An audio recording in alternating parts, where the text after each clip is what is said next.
Happy Sunday, Paul Talkers. I am driving to visit my friend Katie in Annapolis. We are going to see How to Train Your Dragon 2. We're going to see it before she takes off and leaves the country. Woo! The first movie was great, and even the TV show after the first movie that's continued the canon, I believe, has also just been great. It's been going on for 2 seasons, and I've enjoyed both seasons. I think the part about this series that I like the most is that, for me, it boils down to a kid and their pet. So, Hiccup and Toothless, Emily and Clifford, Paul and Drew. Yeah, a kid and their pet. That speaks to me. Anyway, I'm getting back to driving now, and I'll check in with you again in a little bit. Okay, so we just got out of seeing How to Train Your Dragon 2. It was, first of all, fantastic. What do you think, Katie? I agree. I really liked it. The basic idea is that it's 5 years after the original movie, and all of the dragon riders of Berk are awesome young adults now. I think they're 20. I think they're all 20 years old. I'm immediately drawn into the day-to-day activities because they make having a dragon fun. And all the dragons are gorgeous, and the animation is beautiful. What were your first thoughts about the movie? I would very much like to be a dragon rider. Not when I grow up, but right now. So if, when I move over to Sweden, since it's like one of those Nordic countries, if I can just find some Vikings and a couple dragons while I'm over there, then, I'll just be all set. I'll quit teaching and just become a dragon rider. That'd be awesome, Katie the Dragon Rider. Mm-hmm. Put that as a status update on Facebook, and I would like it. You would like it? I would like it. I would like it. What are you, Toothless now? No. you can't get that out. It's shown in the trailers that Hiccup meets his mom, and she is like a dragon rider. That's in the trailers. I feel like that's a big spoiler. You would think, but I will say that this movie made me cry, not because of like horribly sad things, although some sad stuff happened, but just because of like beautiful stuff happening. Like lots of crying because of beautiful stuff happening. I was crying more for the sad stuff, but there was a lot of crying going on, and I didn't have any tissues, so if you see this movie, bring me some tissues. But there's also a lot of really funny stuff. So many little jokes. Like the dragons are more developed personality-wise. Now they, instead of just acting like kind of cats, they look like kind of half dog, half cats with the dragon twist on things. Mm-hmm. And I really like the fact that the animators put a lot of thought into what the dragons are going to do in the background of scenes. Like when they're not actually participating in the development of the plot or anything, they're still doing stuff in the background, and they are being very, very cute. Yeah, they really have nice, well-rounded personalities. They seem like actual people. The characters were pretty well developed. The twins are still stupid. The arrogant, pushy one named Snotlout, he had almost nothing to do in this movie. Then the smart, chubby one, whose name I can't remember right now, he had very little to do in this movie either. In the previous movie, the one was a jerk, and the other one was the brains of the operation. And in this movie, they're mostly just, they served a purpose, and the purpose was funny, but they didn't serve a major purpose. The 3 female characters in the movie had a lot more development to them, I think. Yeah. The first one. And one of the characters, the female twin, you're gonna laugh your head off at the stuff that happens to the female twin. So freaking funny, so good. It turned a lot of stuff on its head in terms of these kind of kids movies, and I really liked it. What else should we talk about with the movie? Did we talk about the music? And Yes. the singing yet? Yes. Talk about the music. You talk about the music. You're the musician. It was really nice music. I liked it. It was. There's this one part where several of the actors are supposed to be singing, including Gerard Butler and Craig Ferguson, and it looks like Cate Blanchett. And in the credits, I see that it actually was Craig Ferguson and Gerard Butler, but Cate Blanchett did not sing. I guess she doesn't like to sing. But it looked like she was singing. It did look like she was singing. It was a really nice, touching moment.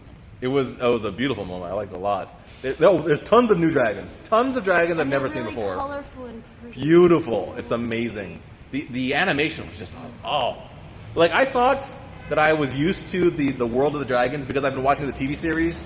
There's been 2 seasons of Dragons shows, and I've been really enjoying them. And they've been like really high quality computer animated.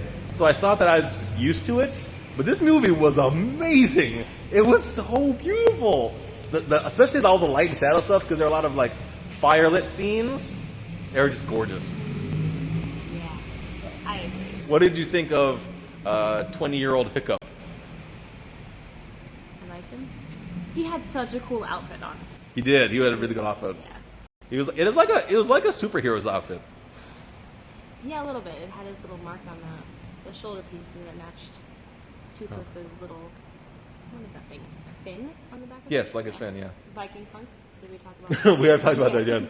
As the credits were rolling by, I mentioned to Katie that, like in the first movie, everybody was, speaking of outfits, in the first movie, everybody was dressed kind of like a Viking, loosely like a Viking, just like, you know, furs and stuff, and armor and whatever, kind of the typical stuff. But then in this movie, they've made everything much more colorful, they've added lots of gadgets to everything, they've got specialized armor for being able to fly on dragons, and so I was saying that they've kind of DreamWorks has kind of invented Viking punk in this movie. Because I think that's a cool look. I mean, I guess it's kind of just like steampunk, except that there's no like steam mechanical conceptualizing behind it. It's literally just like, how do we work better with dragons? Hiccup has a gadget in this movie that I've never seen before, and it is freaking amazing. It is so cool. I loved it every time I pulled it out. I really want to get one of those. Yes, I want to get one of those too. Along with my dragon. Along with your, so you'll get the dragon and Hiccup's gadget, and then Yeah. you'll be set. And I kind of want Hiccup's outfit too. So you basically Just want to the whole be thing. you want to be Femme Hiccup in Sweden. Yeah, but maybe not with the peg leg. That's fair. I thought that the representation of the disabilities in the various Viking characters was done pretty nicely. Like, nobody shied away from it. Nobody felt like it was a bad thing. It was a motivational thing, but it wasn't seen as something that was a literal handicap, because they all just kept on working. It was more like an asset, actually, because It was. everybody that had something used it to their advantage, whether it was the guy with the arm and the ball thing. Yes, that attached Gobber. to his arm. Gobber with the stuff on his Yeah. arm. Yes. Or Hiccup and his leg would change depending on Yeah. if he was riding or walking. That was pretty cool. Yeah, I thought it was very cool too. Is it good that they were using their disabilities as an asset, or is it bad because it makes it seem like things are easy for people who have disabilities? I'll take it with you and I won't find out. But I thought it was really well represented. Obviously, the one downside to that is that you could definitely have had actual disabled actors playing those parts. And I do feel that that's kind of annoying. But that's about the only downside to it. What did you think about all the different romances in the movie? I felt like romance wasn't really a big part of the movie. Wasn't a lot of it. And I was kind of okay with that because it was more about the development of characters and their relationship with the dragons and them working together and teamwork and friendship and all that. So I'm okay with no romance. I agree. They definitely did not focus on that. They It was did not. more like the comic relief. It was a comic relief. Yeah, I agree. Thank you for joining me, Katie. Yay! Yay! A couple of things I forgot to mention when I was hanging out with Katie. My YouTuber of the day is Bookish Bunny. I discovered this particular booktuber when I saw her vlog about calling out sexism under the Dear Girls hashtag. She is a musician. She occasionally will vlog about her chronic illnesses. She calls out sexism. She was also really nice to me on Twitter. That might have influenced my decision, but she's definitely worth a follow. And the reason why I'm vlogging every day until VidCon is because of this. My crowdfund... don't mind, not my dog. Not because of my dog who's rolling around on the ground next to me, but because of this. My crowdfundraising campaign for RAIN, the Rape Abuse Incest National Network. There's a lot of violence against women, and I would like my little community of 600 subscribers-ish to, do something about it, to do something together about it. So if you have $1 or $2 or 50 cents and you'd like to chip in, please click through to that and donate a little bit to the fundraiser. If you like this video, please give me a thumbs up. Please subscribe if you haven't subscribed yet. Wait, have you seen the movie? What did you think of it? Leave me your comments. Especially speak to the disability part if you have any thoughts on that. But in general, just leave me any comments, questions, or suggestions below. Please tell me something that matters to you because I want to know what matters to you. And thanks for watching.